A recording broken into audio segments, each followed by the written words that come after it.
In this video I'm going to show you how to use the uiphar database to find drugs and targets. I'm going to show you how to use this database to find the subtypes of a receptor and then look at drugs which act on that receptor, and then from that try to find out what the off-target effects of that drug might be. Go to Google and search uiphar. So uiphar, hit enter, and you want to go to the uiphar Guide to Pharmacology. We're interested in finding drugs which act on the beta-1 adrenergic receptor and to predict what the side effects of one of those drugs might be. We go to this bar at the top and you notice it says Targets. Select G protein coupled receptors, GPCRs, and there you'll see a whole list of G protein coupled receptors. Click on adrenoreceptors. This shows us an overview of the different types of adrenoreceptors, alpha 1, alpha 2 and beta. And then in the next box we have a summary of each type of receptor. We're interested in drugs which act on beta 1.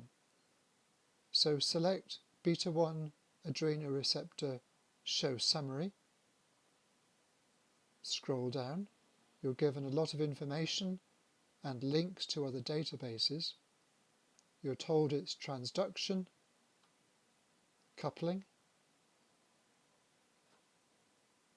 the endogenous agonists, and then a list of drugs acting on these receptors: agonists, selective agonists, and antagonists.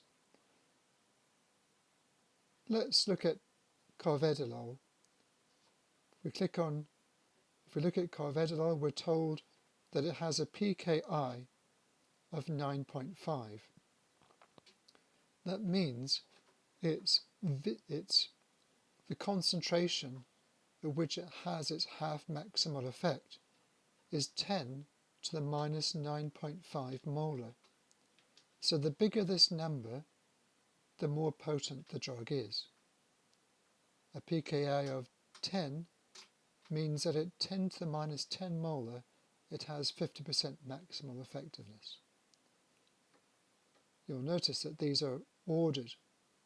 These are presented in decreasing order of potency.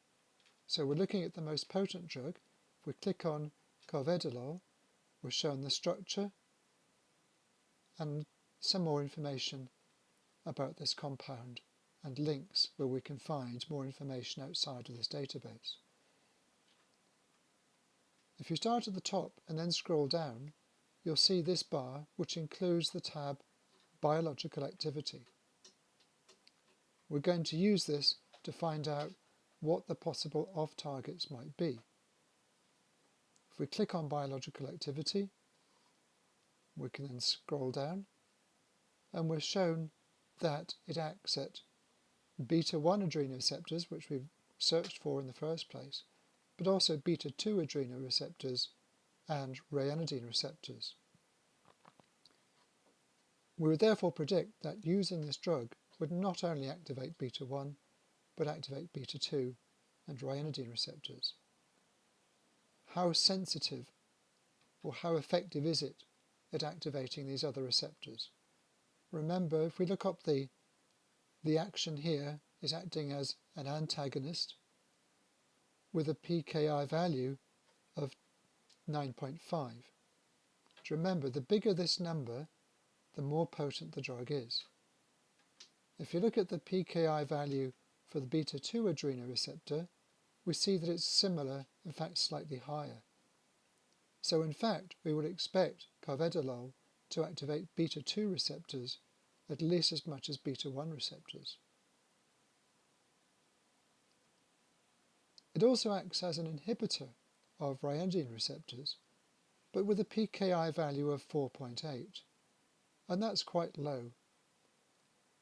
So we wouldn't expect to have significant effects on ryanodine receptors. If we wanted to know or to predict what some of these off-target effects might be, click on one of the off-targets, in this case beta-2 adrenoreceptor,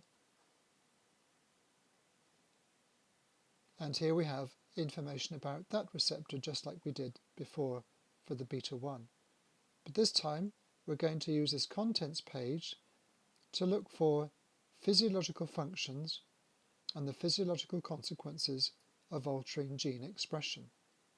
In fact, there are probably several clues in here which might help you to predict what the effect of activating or inhibiting this receptor might be. If we look at, first of all, physiological functions, we're given a list of various things in which it's involved, all of which might be affected by antagonizing the receptor. We can also guess by looking at experiments in which the target receptor has been knocked down, and we can see alterations in heartbeat and contractile responses, effects on the airways, and other kinds of data.